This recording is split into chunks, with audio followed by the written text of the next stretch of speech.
So my name is Claudia Wenning, as you know. I'm a natural health consultant here in town. And I share a beautiful space with Michelle at the Grange. I'm here to tell you about my latest little book, Quantum Level Transformation, the Handbook. And I do think I have to share with you why I wrote this at all and what it means to me and why I think you all might want to read it, right? So I'm not a quantum physicist. I'm a naturopath. I like to look at things the natural way. However, there was a book in 1992, 1994, which was called Quantum Healing by Deepak Chopra. So this is like over 20 years ago. And that book fascinated me to no end. This was the first time I heard somebody put the pieces of the puzzle together in a way I really would like more people to see our reality, that there's a way to meet from a logical mind and more from a feeling or more spiritual way or perspective. I think it's time that we all come together and to look at life with fresh eyes.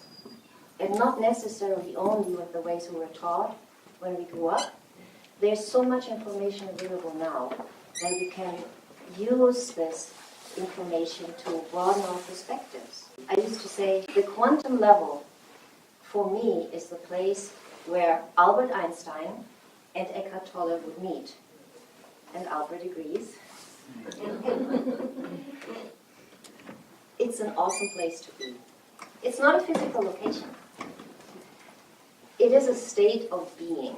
I wouldn't even say a state of mind because it limits my perception of who we are. We're certainly more than the mind. I'm not going to explain really in detail what the quantum level is to me because it's all in the book. But it is something I feel very passionate about. It's just 2 words. It's a new description of a place we actually all have been one time or another. And this is what I wanted to name it at the time. This is the place where transformation happens. Now, we're not going to turn into an animal, we're not going to leave the planet, but our perspective gets transformed when we are on this realm of understanding, I would say. In my sessions with clients, I used to use a lot of handouts. And then I thought, well, there must be another way to present it. And this word came up, a handbook. What is a handbook? Well, it's a book where you have a few things handy, I guess. That's how I see it. So I figured I'm going to do that.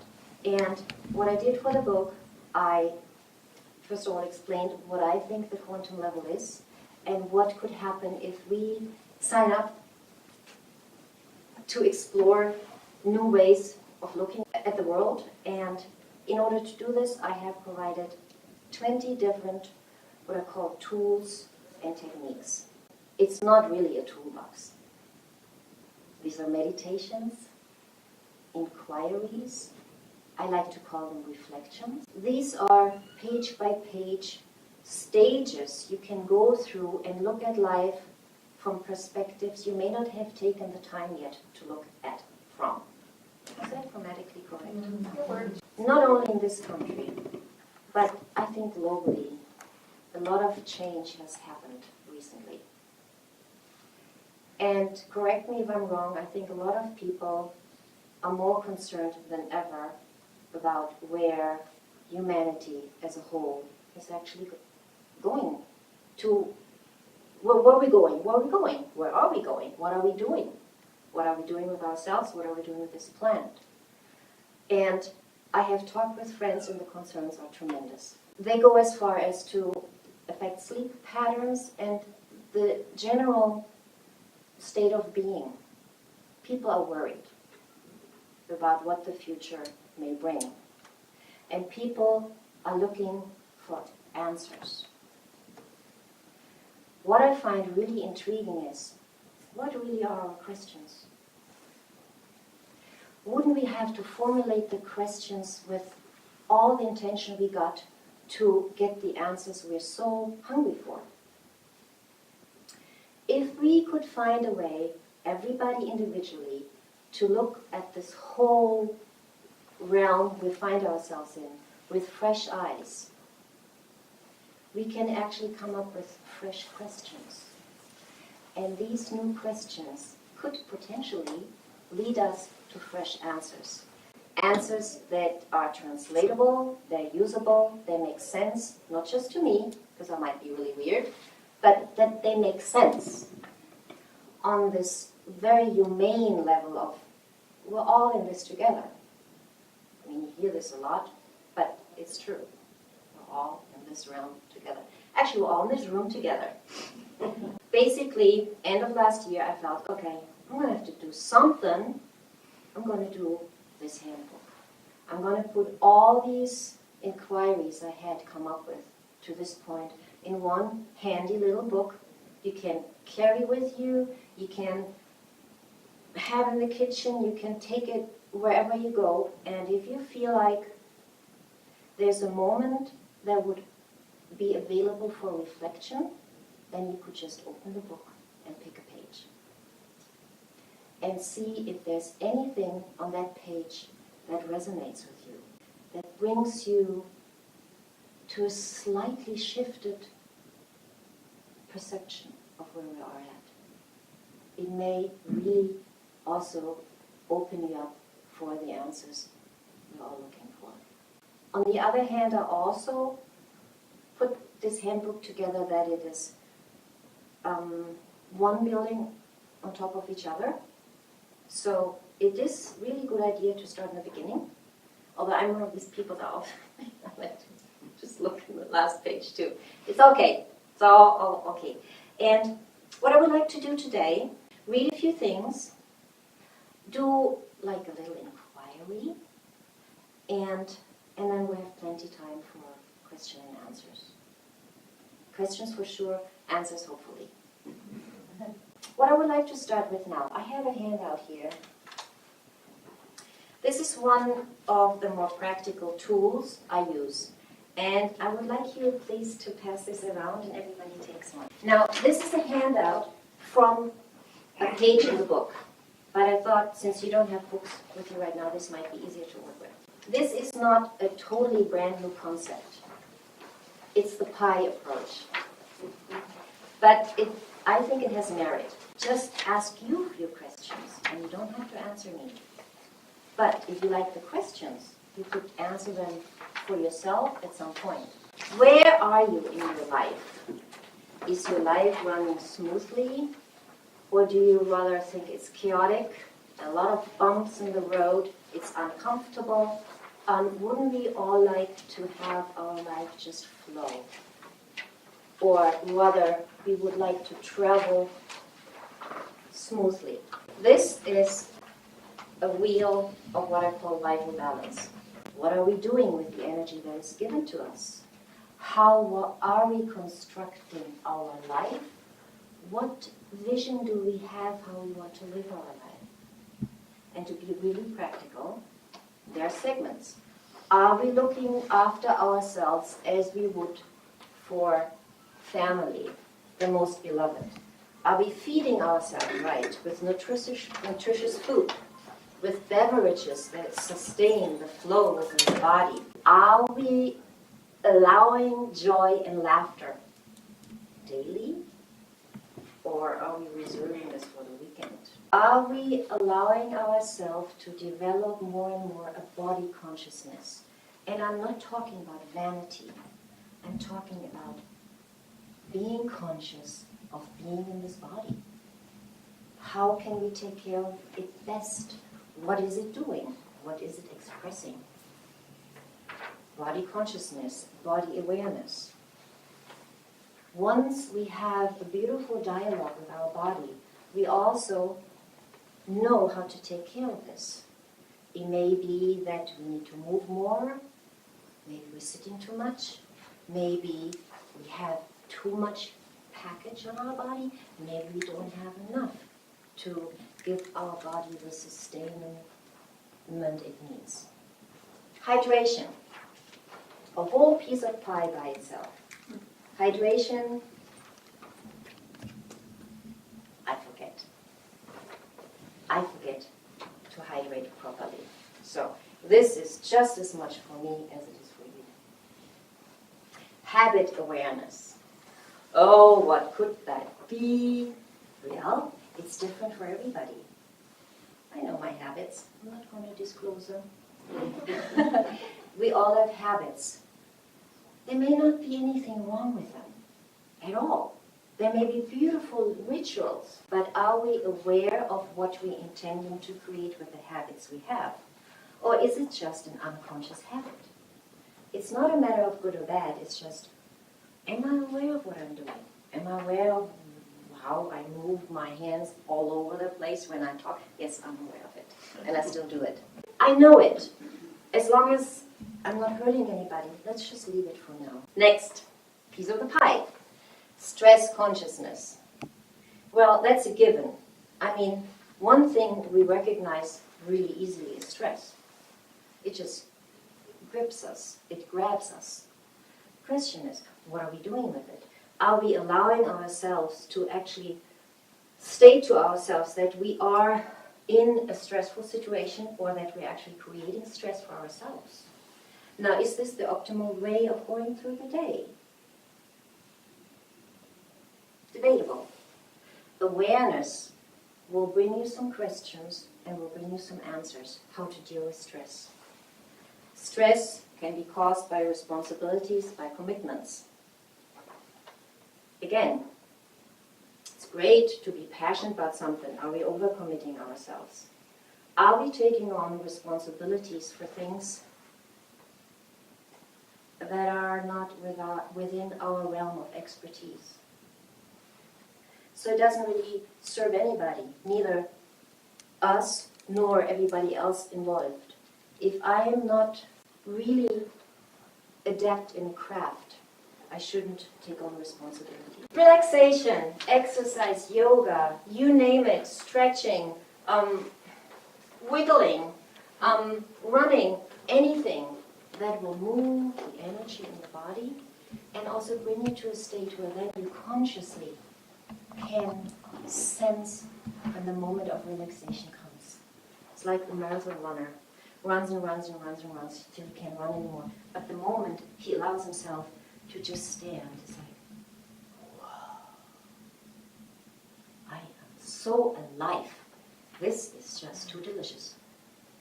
So this is something we all should have in equal measures in our life. Last but not least, what I call time out, meditation, and prayer. Meditation is different for everybody, but it's a beautiful construct we all, to a certain degree, can identify with, and that's all that matters. If it means something to us, you should just go with it. Time out. What is that for you? Are you getting that in the measure you deserve? Or are you just giving that to others? And prayer, again, doesn't necessarily have to be a religious thing. By definition, it really is not. All right, so here's my question to you. On a scale from 0 to 10, how are you doing in each of these categories? Now 0 would be a line just along the hub, the center here, while 10 would be way out there. It's a visual you can give yourself to find out where you are. When you draw a line where you feel you are with these categories at the moment, you are creating something new. It may look really weird too. Because, hey, hydration, I'm probably more like here. Time out, at least I know how to do it, I would probably more out here. So, the ideal is we are here and we're equally allowing all these parts of the wheel to be part of our daily existence. Not shortchanging one and overdoing the other. Creating vital balance. If this creation is supposed to roll. It's got to be balanced in all its aspects. If this creation, this little me here, is supposed to roll merrily, merrily, merrily, merrily through life, it's got to be filled out all the way. Okay, nobody's perfect, right? But it's a visual. Before I start reading, I want to share something with you. You all have heard about Qigong. There is a version of Qigong. It is in a Shaolin monk tradition. And I would like you to allow me to share something with you. And you all would have to get up from your seat. Do you mind doing that? So as you all know, I'm on camera, and I'm very aware of the fact that I'm going to make a total fool of myself.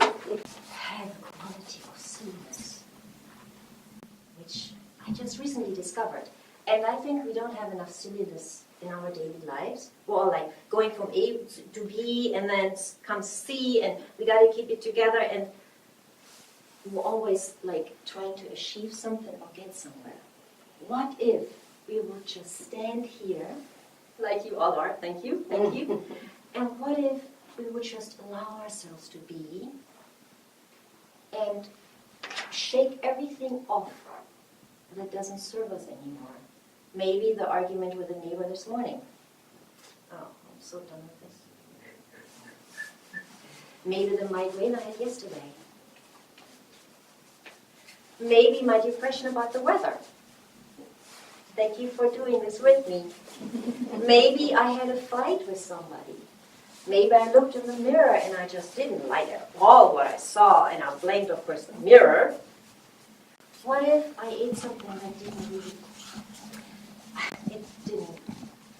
didn't feel good? I shouldn't do this anymore. I judged myself about it. Okay, let's let the judgment go. I ate it, it's okay, I'm still alive. I may think twice before I do this again. So just let it go. Beautiful. Just let it go. Just let it go. Just let it go. And now, just stand. And just get a sense for how your hands feel right now. Just give yourself 10 seconds. You're welcome to close your eyes. And just feel what your hands are feeling like right now.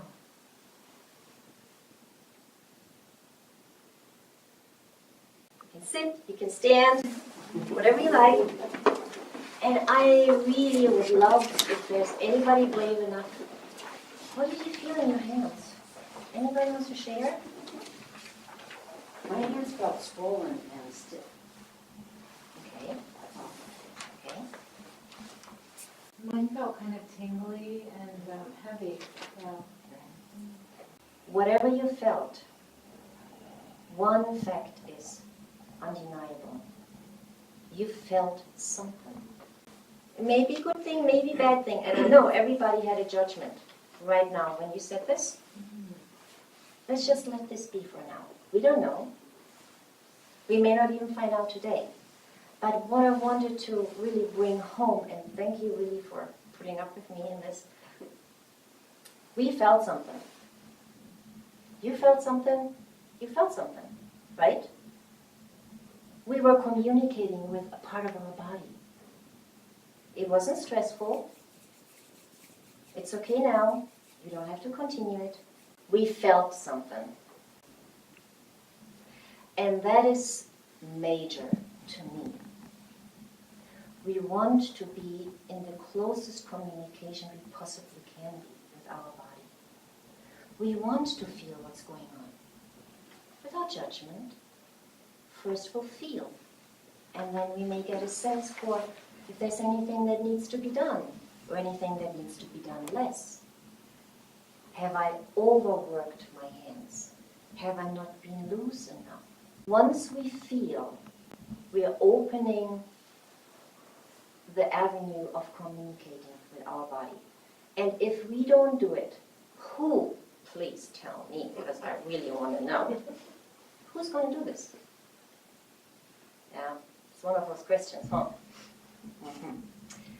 So why I did this with you actually brings me to another very, very dear and important issue where I have several processes in this book. It has to do with communicating with your body, listening to it, having this incredible close relationship you cannot even have with another human being. Sometimes we feel like we do, but ultimately, honestly, who knows your body better than you do? Nobody teaches that in school. We're supposed to use our body to succeed, basically, use it as a tool, but it's so much more. It is, as I like to say, it's really the vessel our soul resides in. Beautiful, unique vessel. Nobody is like another on this whole big old planet. So that alone creates a sense of uniqueness. It's really beyond what I have words for. The unique physical expression that you are. There's nobody like you. We all are exquisite, unique expressions of energy. Yes, everything is energy, and I'm not going there because you can read about this plenty. But of course, it is energy. This is how our very field is expressing energy. My skin, my hair, my voice. And as you might have noticed too, there are tremendous variations how we're expressing ourselves. There's the soft voice, there's a loud and angry voice, there's even the speechlessness, where you don't even find the energy to use your vocal cords to express where you're really at. So all these are things we want to be tuned into the mystery of the human body, really. If nothing else, this is one of the things I really like to assist people with, to start to listen to your body. So after all this talking, I'm going to read something now. Listening to your body. Our bodies are innately connected to the largesse of all of creation. When we are out of balance, our bodies signal this to us through sensations. They talk to us that something has to be changed so that we can come back into balance again. If these signals are ignored, the symptoms will get stronger and stronger. And they will keep asking for attention. A body in balance is a body well cared for. A body that gets all the nourishment it needs and is in harmony with our mind and soul. We are one whole, holistic being. We can listen to our body's messages by tuning into them. And we can become real quiet and more perceptive and ask, what is going on?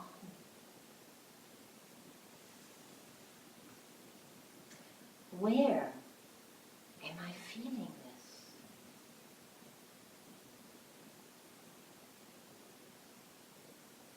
How does this feel?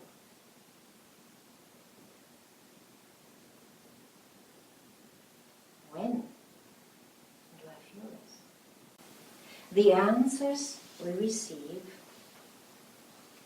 are showing us the road towards healing.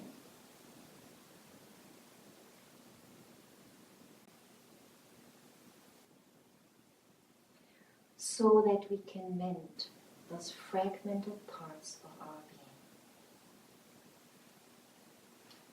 we can't come back to wholeness. We can't come back to the state of vital balance.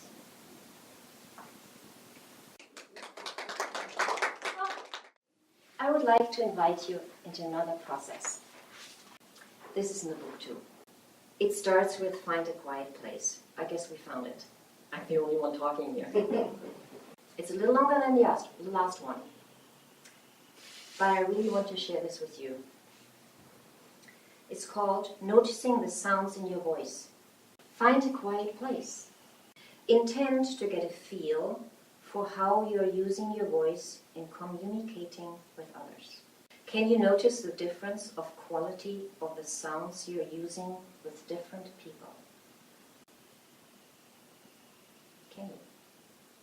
What does this tell you about how you feel about the person you are addressing? You can feel into this even more. Take a deep breath.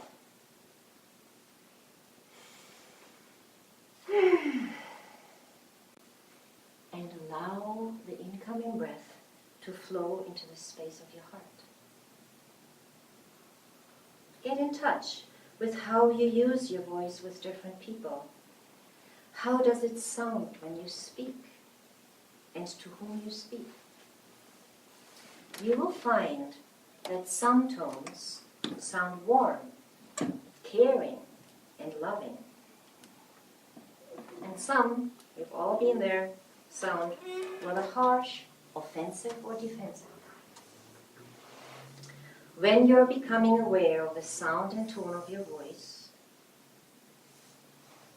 you can actually feel how it vibrates through your own body. We all have been there. We do listen to ourselves once in a while about this vibration. Do you really want disharmonious sounds being expressed in and through your body? Do you really? Or would you rather feel those tones that come from deeply within your heart? Notice the sounds you have been using, and then find within you the healing tones of honestly caring to communicate with others. Those tones that are ready to be sounded out loud. Intone them. Hear them. Listen to your own tones. And become more and more aware of their quality. How do these tones make you feel? How does it feel to express these? And take your time with this. Since the longer you stay aware of those vibrations, the more you will become aware of the expansion in your heart and how you can create less suffering for yourself and everyone around you, starting with the tones of your voice. This could be recognized as what I call an active meditation or a sound contemplation. Let's go a little further. Allow yourself to mentally connect with people who evoke the creation of a rather uncaring sound expression within you. You may not ever have met them, but everybody has had a thought about somebody out there of dissonance. Just connect with a situation like that, just for a brief moment, and remind yourself that you're doing this inquiry to recognize where this dissonance actually creates suffering for you as well as for others. Let's turn this around. We all have the ability to relieve suffering by invoking the healing vibrations in our hearts and let them surface, voice them, and listen to them ourselves. That's how easy it is. turn suffering around. When you do these processes, notice that you're aligning yourself with honesty. You're aligning yourself with honesty with yourself while you listen to the sounds of your voice. And again, feel into this. What do these sounds create within your body? Acknowledge this awareness and sincerity that is needed to look at and be with these areas from which we normally shy away from. Honestly, who really takes this time to consciously listen to how we are using our voice? This is not a place for judgment. When you feel into these tones without judging yourself, just observe. If you can carry a tone of kindness, or at least one of open neutrality. Open neutrality. And again, you may want to ask yourself, which vibrations would you like to bring forth most in your life? Which sounds will make the difference in your relationships and in how you feel about yourself and the world? The pivotal question for me is, how can the quality of my sound vibration change the world around me? Now, perhaps you wish to express understanding, generosity, just with the sound of your voice. When you do express these sentiments, the world will benefit from the tangible increase in those vibrations. By the intention and the intonation you manifest in this realm, you will make a difference. You will make a difference beyond the current limits of your perception. You actually get to be the creator of those sentiments in your life and those which are supportive for the benefit of all. Be inspired. Be inspired by your honest concern to explore the sounds within you and how to express them. Open your heart widely and share the treasures within you. Share those treasures also with the sound of your voice. And I think I haven't even really scratched the surface on this one. I think singing is a wonderful expression of the sounds that lie within you, waiting to be discovered and expressed. Hey, if it's singing in the shower, that's fabulous. I sing in the car. It doesn't have to be words that make a meaning. Sing like a child and see how you feel about that. All right, that's about sounds. I'm going to read one more thing. It's in the book. It's a meditation. It has the capacity to bring more and more light in. And there's no shortage of light. You just read up on quantum physics. It's all in the book. There is no shortage of light. It's called the Heart Space Light Meditation. And just ride on the tone of my voice. You're safe here. I breathe in the light and let it fill my heart space, my heart center. It becomes wider and wider, and I'm relaxing. I'm relaxing into the feeling of the light entering my body. The light expands through my throat and solar plexus and integrates all areas it touches with its light. The light now expands through my forehead and abdomen, and it integrates all areas in and around my body. The light unifies my ever-widening field. I breathe in the light into my heart space, and it expands into my head and into my lower torso, and creates a unified field in and around my body. I breathe in more light, and it expands into the space above my head and the space below my feet. It connects me with all light energies above as below, and connects me with the unified field of all there is. I breathe in the light through my heart space, and I allow it to expand further. It widens my unified field, and it includes my physical body and my emotional body.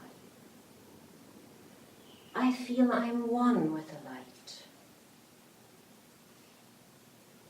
I breathe in the light through my heart space, and I allow it to include my mental body, my mind. I feel like I'm one with the light. I breathe in the light through my heart space, and I allow the light to integrate my spiritual body and melt my body into one being of light. I'm one with the light. I breathe in the light through my heart space, and I'm becoming aware of my higher self, coming into communion with the unity of all my bodies. I feel I'm melting into one. I feel I'm one with the light. I'm breathing in the light into my heart space, and I'm experiencing the integration of all my bodies and energetic layers into this one being of light. I am the light. I live the light. I am completely filled with light. My field is filled with light. I am beaming light. I am carrying light. And I'm carried by light. And so it is. Has always been and will be.